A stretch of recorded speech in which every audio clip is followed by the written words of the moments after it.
Shalom, selamat pagi. Selamat berjumpa di dalam Renungan Embun Pagi bersama dengan Kota Daud Ministry. Sebagai tema renungan kita pada pagi hari ini adalah berencana tanpa melupakan Tuhan.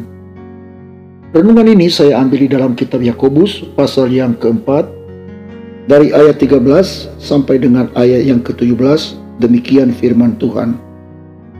Jadi sekarang, hai kamu yang berkata, hari ini atau besok kami berangkat ke kota Anu, dan di sana kami akan tinggal setahun dan berdagang serta mendapat untung.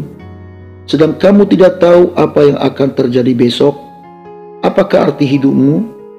Hidupmu itu sama seperti uap yang sebentar saja kelihatan lalu lenyap. Sebenarnya kamu harus berkata, jika Tuhan menghendakinya, kami akan hidup dan berbuat ini dan itu. Tapi sekarang kamu memegahkan diri dalam congkakmu, dan semua kemegahan yang demikian adalah salah. Jadi jika seorang tahu bagaimana ia harus berbuat baik, tetapi ia tidak melakukannya, ia berdosa. Saudaraku kekasih di dalam Tuhan, setiap kita wajib harus memiliki rencana dan cita-cita. Bahkan boleh saya sampaikan kepada Bapak Ibu Saudara, bahwa setiap orang yang percaya wajib memiliki rencana dan cita-cita. Sebab orang yang tidak punya rencana dan cita-cita diibaratkan bagaikan seseorang yang mengarungi lautan samudra tanpa punya tujuan. Untuk itu setiap kita, orang-orang yang percaya, wajib memiliki cita-cita dan rencana. Baik itu dalam keluarga, di dalam usaha, di dalam pekerjaan, bahkan juga di dalam studi kita bagi anak-anak yang sedang sekolah. Raihlah cita-cita, punyalah rencangan ke depan. Jangan sampai engkau meraba-raba dalam hidup ini tanpa engkau memiliki cita-cita dan rencana. Menyusun rencana dan cita-cita adalah sesuatu hal yang baik. Namun hal yang baik itu bisa menjadi bencana bila kita tidak melibatkan Tuhan. Kenapa yang diingatkan oleh Rasul Yakobus bagi kita, bahwa kita tidak tahu apa yang akan terjadi hari esok. Karena milik kita hanya hari ini, tetapi untuk hari esok adalah milik Tuhan. Saudaraku, banyak orang yang akhirnya mengalami kegagalan yang amat sangat bila ia tidak merencanakan sesuatu dengan matang tentang apa yang akan diraih, target apa yang harus kita capai. Namun dalam hal ini, kita tidak boleh ceroboh. Kita harus selalu berkata, jika Tuhan menghendakinya, maka saya boleh melakukan ini dan itu. Dalam tindakan kita setiap hari, kita tidak boleh melakukan hal-hal yang konyol, yaitu menyombongkan diri kepada hal-hal yang belum pasti. Itulah sebabnya Rasul Yakobus ini mengingatkan kita dalam ayat 16. Tetapi sekarang kamu memegahkan diri dalam congkakmu, dan semua kemegahan yang demikian adalah salah. Artinya dalam mencapai cita-cita itu harus diraih dengan kerendahan hati. Jangan bangga tentang hari esok.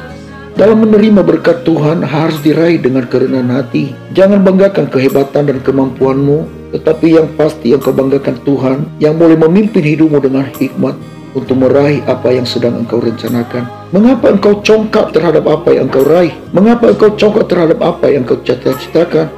Itulah sebabnya Rasul Paulus mengingatkan kita dalam nats ini. Dia berkata, apakah arti hidupmu? Hidupmu itu sama seperti uap yang sebentar saja kelihatan lalu lenyap.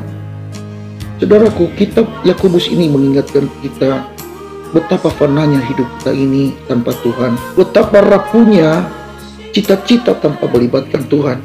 Karena hidup kita ini bagaikan uap di hadapan Tuhan. Sebentar ada dan sebentar lenyap.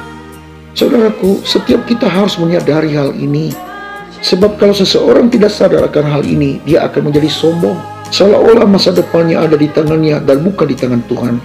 Dia yang menentukan jalan hidupnya tanpa mempedulikan kuasa Tuhan.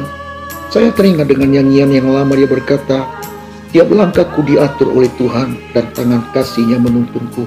Saudaraku, ingat, bila hatimu dekat dengan Tuhan dalam segala cita-cita dan rencanamu ke depan, sekalipun engkau hari ini mengalami kegagalan, namun jika engkau memandang Tuhan yang luar biasa itu, Ia sanggup membukakan jalan. Ia sanggup membukakan pintu-pintu keberhasilan bagimu dengan beribu-ribu cara. Itulah sebabnya sekali lagi saya katakan, libatkan Tuhan. Kalau kita sudah melibatkan Tuhan, sekalipun hari ini engkau mengalami kegagalan, tetapi rancangan indah ke depan sudah disediakan oleh Tuhan Allahmu. Untuk itu dalam kesempatan ini, saya sebagai hamba Tuhan mengingatkan kita semua, raihlah cita-citamu bersama dengan Tuhan. Sekalipun hari ini engkau belum mengerti apa yang sedang terjadi, namun suatu kelak nanti engkau akan tahu betapa hebatnya Tuhan dalam hidupmu, betapa hebatnya Tuhan yang menuntun langkahmu, yang membawa engkau kepada kemenangan demi kemenangan untuk meraih masa depan yang gilang gemilang. Saudaraku, mari doakan apa yang engkau cita-citakan dan rencanakan, dan lakukanlah apa yang sedang engkau doakan. Dalam hal ini membuktikan bahwa engkau bergantung kepada Tuhan dalam segala rencana dan cita-citamu ke depan. Saya Pendeta Zaluhu di sini. Saya ucapkan selamat pagi, selamat beraktivitas. Tuhan Yesus memberkati kita sekalian. Shalom, Maranatha.